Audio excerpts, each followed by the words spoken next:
կփորձենք մանրամասներ լսել նրանից, պարոն Բաբայան, ինչ պրոցես էր ներսում եւ արդեն ավարտվել է թե ոչ։ Մենք հարցաքննությունը ավարտեցինք, հիմա սպասում ենք, որ քննչականը դատարան ներկայացնի կալանքի վերաբերյալ միջնորդություն։ Հիմա կսպասենք հենց միջնորդությունը կներկայացնեն, արդեն կալանավորման հարցի շուրջ քննությունը դատարանում կլինի։ Այսինքն միակերպը փաստացի կալանք։ Այս բանին հա, իրենք ձերբակալել են հենց կալանավորման նպատակով եւ բնականաբար միջնորդություն կներկայացնեն կալանավորման համար։ Ինչ որ տեղեկություններ են տարածվում Ալեն Սիմոնյանի պահանջների վերաբերյալ 2 միլիոն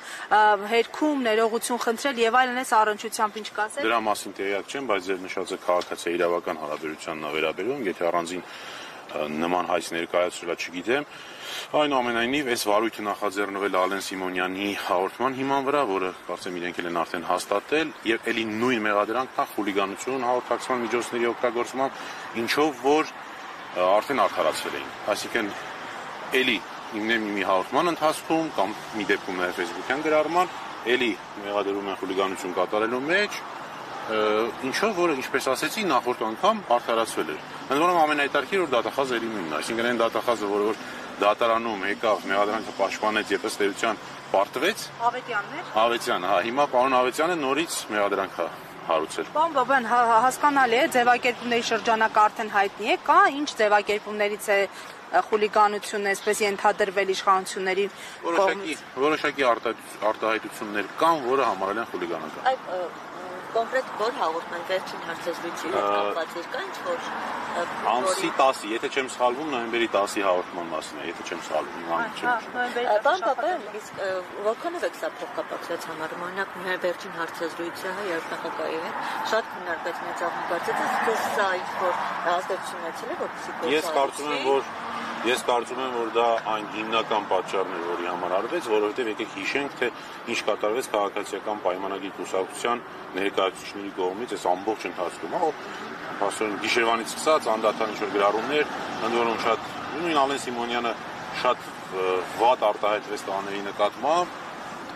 հետաքրքիր է որ քննչական օրինակ այդտեղ չի տեսել հանցակազմ, այդ վիրավորանքի մեջ կամ նաև դա ես կամ եթե այս դեպքում մենք ունենք խուլիգանություն, այն դեպքում էլ գուցե դիտարկենք խուլիգանության հարցը։ Չէ, միանշանակ, նայեք Ժորժ ջան, իրենք նաև իմ տեղեկություններով արգրավել են անտիֆեյքի ամբողջ գույքը, տեխնիկական միջոցները։ Չգիտեմ ավարտել են թե չէ, ես այնտեղ չեմ եղել, բայց արդեն այդ ամբողջը Ռուբենը Մելիքյանը հաստատեց, որ ամբողջությամբ դրանք արգրավել են։ Հետևաբար սա ակնհայտ է, որ լրատվության միջոցով փակելուն ուղղված գործողություն է, լրացնելուն ուղղված գործողություն։ Ներողություն, անցյալ նախորդ գործով չկարողացան, ինչ-որ պատճառներով կամ ցույցները չգիտեմ, վատ իմաստով ցույցները։ Հիմա դες գնացել են այդ ամբողջ փակելու ճանապարհը։ Պարոն Բաբայան, իհարկե ամենևին չխուսելով, հա, վիրավորական արտահայտությունն է, բայց մենք տեսնում ենք, որ նույն թեկուզ հենց պատգամավորների կողմից իշխանական թևի կամ իշխանամետ, այսպես բլոգերների կողմից շատ վիրավորական հայտարարություններ հնչում են, թե հոգևորականների հասցեներին, թե ընդդիմադիրների հասցեին, բայց նրանք այսպես աչք են փակվում, այսպես մնում են, հա, հիմա այս երկակի ստանդարտների մասին ինչ կասեք, ոնց է ստացվում, որ մի դեպքում այսպես հետևողական են իրավապահները գնում են հետևից, Շատ պարզ, մի դեպքում դա Նիկոլ Փաշինյանի համար է արվում կամ ուղիղ իր հրահանգով արվում, մի դեպքում նա ընդդիմադիր հայացքներ ունեցող քաղաքացիների կողմից արվում։ Խտրականությունը հենց այնց է լինում, այլ կերպ չի լինում։ Պարոն Բաբայան, մենք այն ժամանակ էլ պնդել ենք, որ այդ արարքներում չկա խուլիգանություն հանցակազմը, եւ դա հաստատվել է առնվազն առաջինացյանի դատարանի կողմից, եւ հիմա էլ պնդում ենք, որ Վազգեն Սահակյանյանի եւ Նարեկ Սամսոնյանի գործողություններում այդ հանցակազմը բացակայում է։ Հիմա մյուսների նկատմամբ բնականաբար ոչինչ չեն անելու, որովհետև դրանք հենց Նիկոլ Փաշինյանի հանձնարարությունն են կատարում։ Պարոն Բաբայան, տեղեկացանք, որ առավոտից թե ձեզ, թե պարոն Մելիքյանին խոչընդոտում էին մուտք գործել Սաղաթելյանի տուն, Սամսոնյանի բնակարան, այս հանգամանքով պայմանավորված ինչ քայլեր եք պատրաստում ձեռնարկել, արդյոք նաև միպից արձագանք եղել է, որովհետև այս ամեն ինչը հրապարակային է եղել։ Տեսեք, այո, մեր մուտքը խոչընդոտվեց, մեր լիազորությունների իրականացումը թույլ չտրվեց, որոնք շատ բիրտ մեթոդներով, այսինքն ուղղակի չէին թողնում ու վերջ, որ առանց որևէ բացատրության։ Ինչ վերաբերում է MIP-ի հետ կապված, իրենք օգնել են MIP-ի արագ արձագանքմանը որևէ բան ասելուց, անկեղծ օգնել են, որովհետև մի քանի անգամ ես դրա մասին եմ հայտարարել, երևի 7-8-10 անգամ ամենատարբեր հարցերով դիմել եմ։ Ըստ էության ոչինչ չի փոխվում։ Այո, եղել է, որ MIP-ին դիմելուց ենթադրենք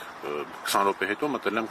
պաշտպանյալիս մոտ, բայց միևնույնն է համակարգային ոչինչ չի փոխվում։ եւ հետեւաբար ՄԻՊ-ին արդեն դիմելու անհրաժեշտությունը երևի վերացին ամբողջը։ Եվ վերջին հարց որպես մասնագետ, արդյոք քաղաքացու վրա թքելը, խուլիգանություն չդիտարկելը հնարավորություն է տալիս հիշյալ անձին դարձյալ կրկնել գործողությունը եւ արդյոք պետք է ակնկալել, որ մի օր գուցե նաեւ այս դրվագով կհարուցվեն գործեր, ինչպես օրինակ այստեղ այս ձևակերպումների համար։ Քաղաքացու վրա թքել չի կարելի անկախ ամեն ինչից, որևէ եղանակով։ Ես ժամանակին դա համարել եմ խուլիգանություն, հիմա էլ համարում եմ այդ արարքը խուլիգանություն, դրա համար մանրամասն իրավական բացատրություն եմ տվել, գլխավոր դատախազը համարել է, որ այդտեղ չկա խուլիգանություն, իրենք գիտեն։ Այս արարքներին երբևէ գնահատական կտրվի, այո, մի տարբերակով, երբ որ կփոխվի իշխանությունը։ Քանի այս իշխանությունը իշխում է Հայաստանի Հանրապետությունում, նրանց կատարած հանցավոր արարքների համար պատասխանատվություն չի լինելու։ Պարոն Պապայան, իսկ զարգացումն են հնարավոր, վերջնական վճռի կապված ինչ-որ դիտարկումներ ունեք, որ կալանքի կգնան։ Իրենք արդեն ներկայացրել են կալանքի միջնորդություն, դե հիմա դեռ կապ ունի, թե ով կլինի դատավորը։ Մենք շատ լավ գիտենք դատավորներ, որոնք որ անկախ ամեն ինչից կտան կալանքը։ Տեսնենք, սպասենք ով է դատավորը, զրկ հասկանանք։ Արդեն հետարքիր է, որ բացի իրավական, փաստական հանգամանքներից նաև դիտարկենք դատավորական, դատավորի հանգամանքը։ Դա էլ է սկսել ազդեցություն, ով է դատավորը, հասկանանք։ Շնորհակալ եմ։